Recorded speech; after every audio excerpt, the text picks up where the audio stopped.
En esta oportunidad vamos a escuchar la entrevista con Jorge Richter, quien mencionó que no existe represalias contra los líderes cruceños, sino son denuncias que deben responder. También Jorge Richter ha dicho que Rómulo Calvo ha denunciado, ha hecho una denuncia contra el señor Morales porque estuvo reclamándole en su casa a Calvo, pues llegó hasta la casa de Calvo a reclamarlo y Calvo lo ha hecho la denuncia. Ahí Calvo no dice persecución política cuando él denuncia, y cuando a Calvo le denuncian, ahí dice que hay persecución política. También ha dicho Jorge Richter que la justicia tiene que llamar a Camacho a declarar. Ellos son los responsables y tienen que ser procesados.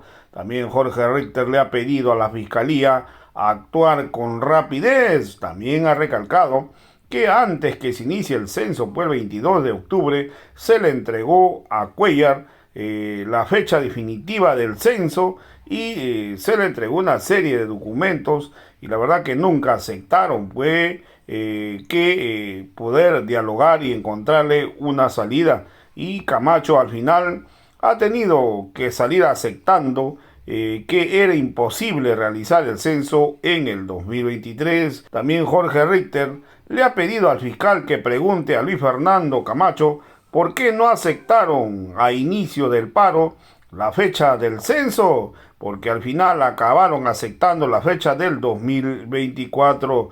El liderazgo de Camacho está en decadencia y hoy quiere tapar su fracaso con el federalismo. Están buscando impunidad por el paro. También el alcalde de La Paz, Iván Lima, ha mencionado pues que se están preparando para una próxima batalla de la reasignación de escaños, recalcó Jorge Richter.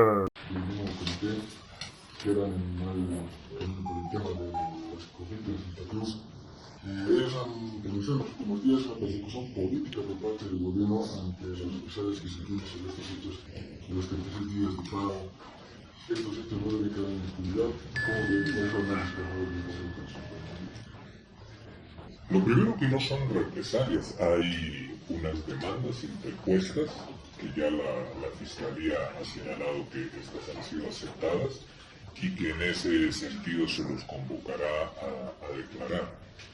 Eso número uno. Número dos, hay un señor Bolo Morales en Santa Cruz, al cual el señor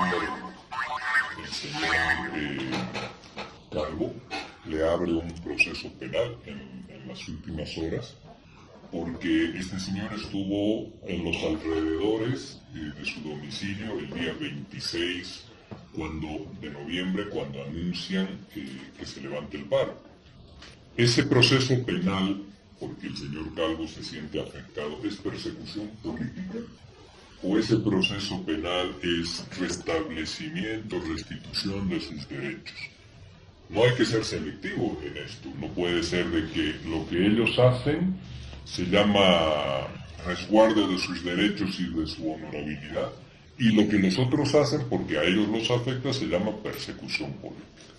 En nuestro país, la palabra persecución política es la fachada que se utiliza para poder generar y asegurarse impunidad ante las responsabilidades de violentar el orden legal, institucional y constitucional del país. Desde el año 2019, todo este conjunto de movilizaciones, de tensionamientos, de violencia, lo que hacen es tratar de impedir de que hayan responsabilidades por el golpe de Estado, por estas movilizaciones con muerte. Cada vez que el señor Camacho ha intervenido con esta herramienta de paro cívico, de demandas, de movilizaciones, de confrontación, cada vez que ha intervenido, el país ha tenido muertos. Fíjense ustedes, cada vez el país ha tenido muerte. Entonces, por supuesto que ahora hay sectores que demandan aquello, y la justicia, todos esperamos que esto sea así, la justicia tendrá que llamarlo a declarar y tendrá él que explicar lo que ha hecho. Y si la justicia encuentra que hay responsabilidades, pues también que obre en consecuencia. Y esperamos que ese llamado de la justicia sea rápido, y sea diligente, no sea una rueda que esté dando vueltas y que no concluya nunca. Por encima de estas medidas de presión o de esas posiciones que siempre tratan de cobijarse detrás de una representación ciudadana. ¿Qué quiero decir con esto? Él ha señalado y ha dicho el día viernes, en un mensaje que ha transmitido, ha señalado y ha dicho que el gobierno nuevamente señala a Santa Cruz. No señala a Santa Cruz el gobierno. Determinadas organizaciones interpusieron unas demandas contra el señor Camacho. No es Santa Cruz, porque Santa Cruz lo que pedía era la tranquilidad y el retorno al trabajo, el reaseguro de sus derechos y la posibilidad de asistir a sus fuentes productivas o de transitar libremente sin agresión física. Y esto es lo que pedía Santa Cruz. ¿Quiénes eran los responsables de la decisión de que ese paro no se levante? Las 3 personas del Comité Interinstitucional, nadie más. Ellos han sido los que el día 21 de octubre rechazaron una solución que finalmente han terminado aceptando. Pero 36 días después, con 1.200 millones de dólares de pérdida.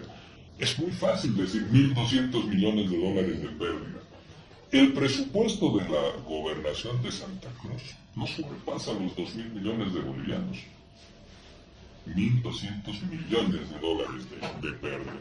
En términos de años y de recursos nuevos que van a recibir por coparticipación, 50 años han dilapidado en 36 días.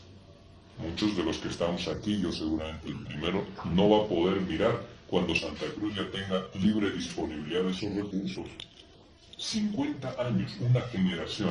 Entonces, esto de creer y de pensar de que uno puede en el país y en la sociedad nuestra y en el Estado llevar adelante medidas sin que estas tengan responsabilidad, solo puede estar ya en la imaginación de ellos. Pero el Estado, lo dijimos alguna vez, creo que acá también, el Estado tiene sus maneras y sus formas de poder establecer justicia. Y esperemos que eso llegue antes que después. Pues en ese sentido deberán, como usted lo dijo, dar explicaciones ante la Fiscalía, y si la Fiscalía considera oportuno, ellos tendrán que ser aprendidos. Depende del inicio de su responsabilidad. La Fiscalía verá ya, en función de sus investigaciones, lo que tenga que hacer. Eso no lo definimos nosotros. Eso lo tiene que ver la Fiscalía. Lo que sí pedimos es que en todo eso sean rápidos, sean expeditos, sean ágiles, para que la población no esté tensionada en torno a esos hechos. Y ya después que la Fiscalía dé su palabra. A unos los conformará, a otros seguramente no, pero no podemos hacer nada más que esperar. Fíjese usted ahí algo. Cuando se sucedieron los hechos de Warnes y cuando el paro también estaba por ser levantado, ellos a través del cabildo que instrumentalizan las preguntas, porque esas preguntas nadie las conoce. Nunca esas preguntas se dejan a consideración de la población con un tiempo de anticipación, por lo menos 24 horas. No, las preguntas son una sorpresa para que inmediatamente por la vía de la aclamación y con la efervescencia y todo el ambiente que ha sido preparado, pues siempre la respuesta sea por el sí. Entonces ellos pidieron ahí de que se liberen a los detenidos por los hechos de violencia.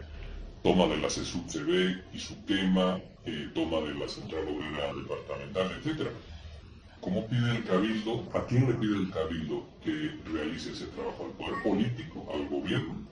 Nos estaban pidiendo que nosotros hagamos lo que ellos critican, que alcemos el teléfono y digan libérenos. Nos estaban pidiendo exactamente lo que ellos critican en el uso y en la manipulación e instrumentalización de la justicia. Eso no se puede hacer. En ese sentido esperemos que la Fiscalía obre, pero que hay unas demandas por las responsabilidades que ellos tienen en todo lo que ha transcurrido durante esos 36 días, pues sí está, y el fiscal general ya lo ha señalado y serán llamados a declarar y ahí veremos qué es. Si podemos clarificar, ¿quiénes estarían siendo llamados? Estamos hablando de Fernando Camacho, Calvo y también Cuellar. Entendemos que es así. Entendemos que es así, que son los miembros del Comité Interinstitucional.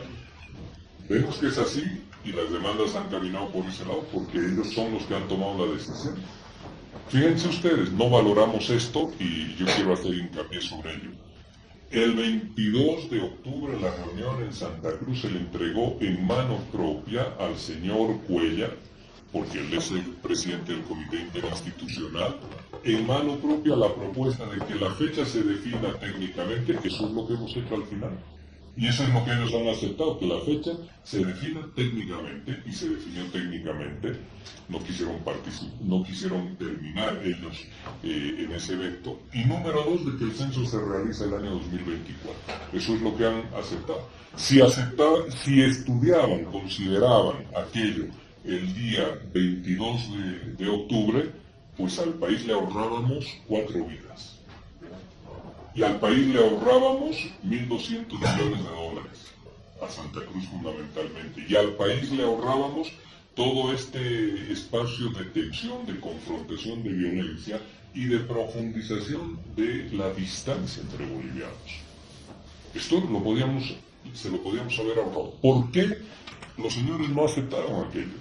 Ni siquiera estudiar, considerar y dar una respuesta. ¿Por qué no lo hicieron?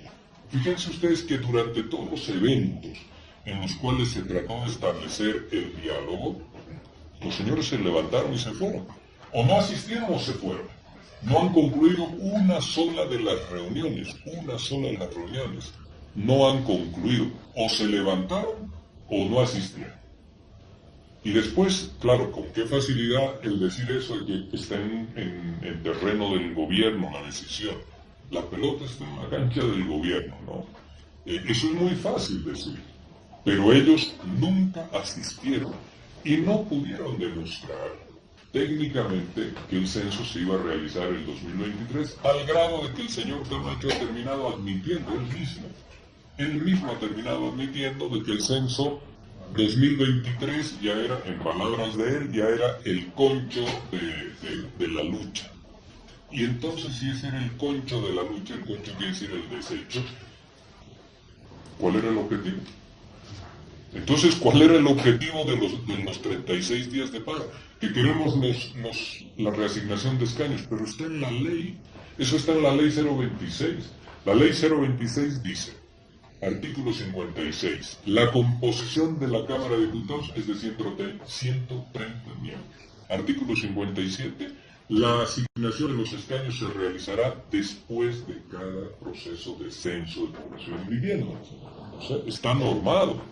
Y la Constitución Política del Estado habla y dice lo propio. El artículo 146 también. Entonces eso estaba normado. ¿Cuál era el objetivo del paro? Si es que el censo 2023, la fecha del censo era el concho de toda la lucha de ellos. ¿Cuál era el objetivo del paro? Como no se lo van a decir a la población, porque a la población le dicen un conjunto de mentiras, como eso de que el gobierno está persiguiendo a Santa Cruz, se lo tendrán seguramente que explicar pues a la fiscalía. Esperemos que los fiscales ahí se aviven un poco y también le pregunten por qué no aceptaron el 21 de octubre, el 22 de octubre, por qué se retiraron de la mesa de negociación y por qué finalmente aceptan lo que el 22 de octubre se les había planteado. ¿Cuál fue el sentido de la lucha, entre comillas, o que justifique los 36 días de paz? Y como ya no había sentido en aquello, pues tenían que imaginar algo para medianamente poder salir de forma decorosa, ¿no?, del proceso de paro y no saltar por el techo al lote del lado. Esto ha significado la ley. Y ahí el presidente ha observado que en ese trámite de la ley, si no vulnera la Constitución política, pues entonces se pacifica Santa Cruz. Y hoy día Santa Cruz está tranquilo. No tiene los problemas resueltos porque esta dirigencia le hace daño a Santa Cruz. Esta dirigencia del Comité Interinstitucional. Pero hoy Santa Cruz tiene la tranquilidad de que la gente transite, de que la gente no sea agredida, de que la gente no esté expuesta a los vándalos que ya habían tomado la ciudad en una suerte de estado de sitio de facto que habían construido en los últimos días para ver si podían generar una negociación y una salida digna. Pero la población sabe muy bien lo que ha pasado. La consigna no la han podido cumplir, porque la han utilizado para beneficio propio. Ese es el tema central.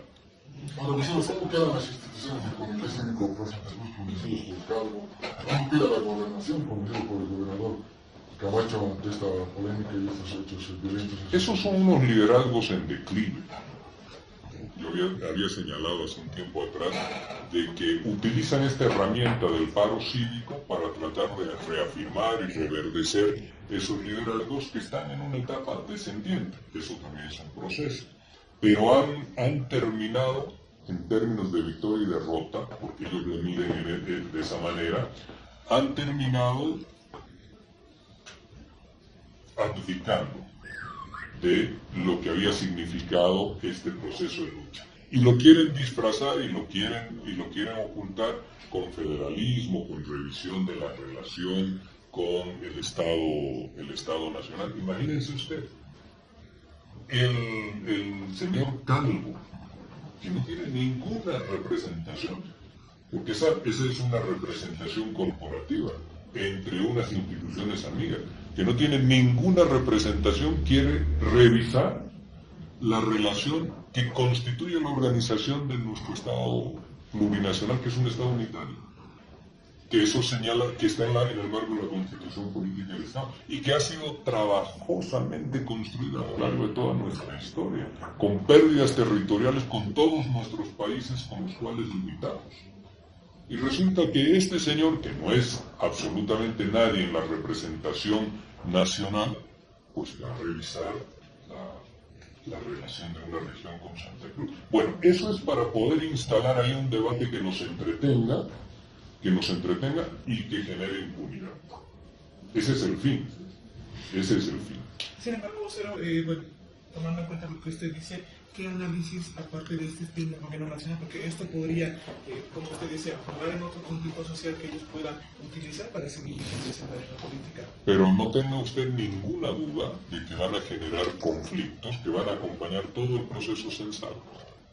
Esto desde el punto de vista del análisis. Todo el proceso censal van a generar conflictos para poder mantener esos liderazgos. Porque esos liderazgos lamentablemente no son liderazgos que se fortalecen en la discusión y en el debate democrático ni en la gestión. Son liderazgos que se fortalecen en la calle violenta. Entonces, este proceso del censo, pues lo van a dificultar todo lo que puedan. ¿Cuándo va a tomar nuevamente un mayor nivel de conflictividad? Pues en el momento en el que haya que redistribuir recursos, ¿con qué criterio? Ellos ya hablan del pacto fiscal. Tengan ustedes, por favor, porque esto lo vamos a volver a hablar después. El día de hoy, 4 de diciembre, lo estamos señalando. El presidente el 28 de octubre, en Cochabamba, habló de la redistribución de los recursos, en ese momento, octubre del 2024, y de que podamos trabajar nuevas formas y nuevos criterios para definir esa redistribución. El presidente ya lo ha anunciado. Eso no es nuevo entonces con lo que nos quieran venir y decir, el gobierno no quiere hablar de pacto fiscal. El presidente ya lo anunció, 28 de octubre en Cochabamba. Y ahí estaba el rector Cuellar, no puede impedir de que esta verdad se extienda, ¿no? Número uno. Y después van a convulsionar en la lógica, si desprendemos en el análisis, en la lógica de su conducta y su comportamiento, van a convulsionar cuando el Tribunal Supremo Electoral tenga que referirse a la reasignación de escaños. ¿Por qué? Porque ellos lo que están buscando es que se pueda construir un modelo que aglutine los escaños, la representación y los escaños en la Cámara de Diputados sobre la base de un criterio muy urbano, capitales de departamentos. Por eso ya hablan y dicen un voto de un ciudadano, como si eso no estuviera presente desde el año 52 de la reforma del voto universal. Pero ellos lo que quieren es que se pueda tener un bolsón muy grande de asambleístas sobre la base de criterios urbanos para que se pueda neutralizar la votación popular nacional que genera un presidente. Entonces, un presidente con una Cámara de Diputados siempre pequeña. con una representación pequeña, en el entendido de que este es un proyecto social y popular. Entonces, es un modelo lo que quieren construir. Para tratar de lograrlo, pues van a tensionar el trabajo que haga el Tribunal Supremo Electoral y después la Asamblea, que tiene que aprobar una ley para la reasignación de escaños. Y hay que decir ahí que la reasignación de escaños no es solamente sobre criterios poblacionales, tiene criterios también de desarrollo económico, de compensaciones para aquellos departamentos que tienen menor población. Entonces, ese también va a ser un debate y por supuesto que en torno a ello van a querer construir seguramente una bandera de luchas políticas, pero uno podría discutir y debatir, eso no es problema. Pasa que sus luchas políticas, como mencionó hace un momento, siempre vienen acompañadas de tensión, de conflicto y de muerte. De tensión, de conflicto y de muerte. Entonces, hay que estar muy atentos a lo que van a querer hacer en esos dos eventos, porque no resuelven sus demandas, sus peticiones o sus visiones, no las resuelven dialogando, las resuelven violentando la carne. Y eso es seguramente lo que van a buscar. Entonces, usted anticipa que nuevas medidas de protesta, de presión se darían ya al momento de la repartición de escaños, cuando el Tribunal Electoral tenga que hacer su trabajo y la Asamblea. Porque ellos ya lo han preanunciado. Lo ha preanunciado el otro día el alcalde de La Paz, cuando se ha reunido con el rector de Santa Cruz, y han dicho que se preparan para la próxima batalla, que es la reasignación de escaños. Ya lo han dicho, está en los medios de comunicaciones. La próxima batalla. Ojalá fuera una batalla de debates, de pensamiento, de ideas. No, estas batallas que ellos arman son de tensionamiento, de movilizaciones, etc. Imagínese usted que el CONADE, que es la versión ultra radical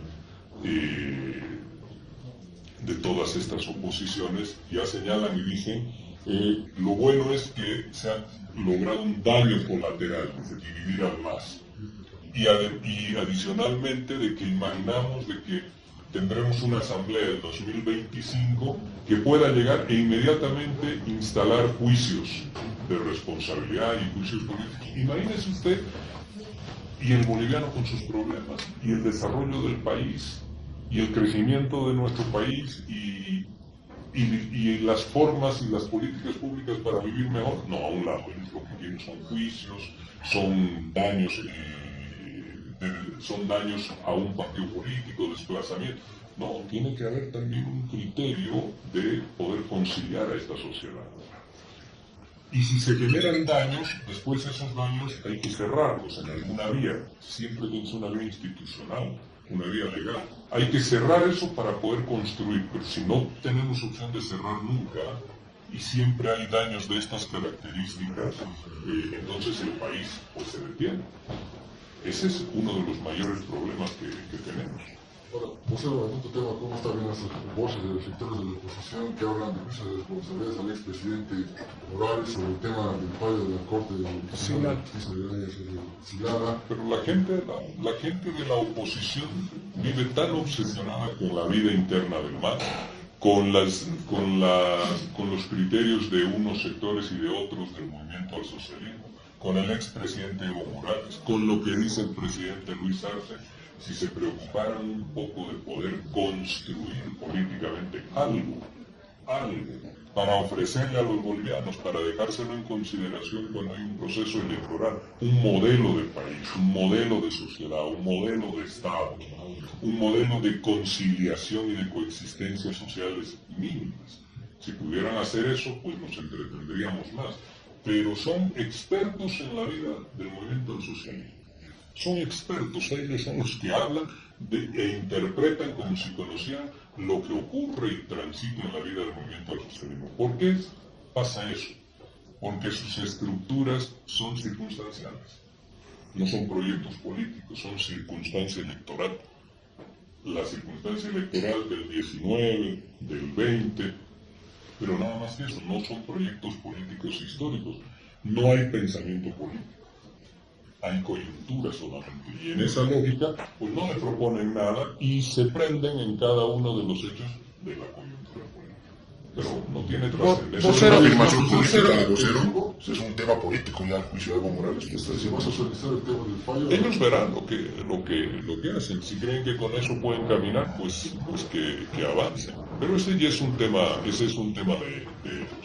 Si vas a socializar el tema del fallo de Sinaloa, un acuerdo con Chile quizás, o será...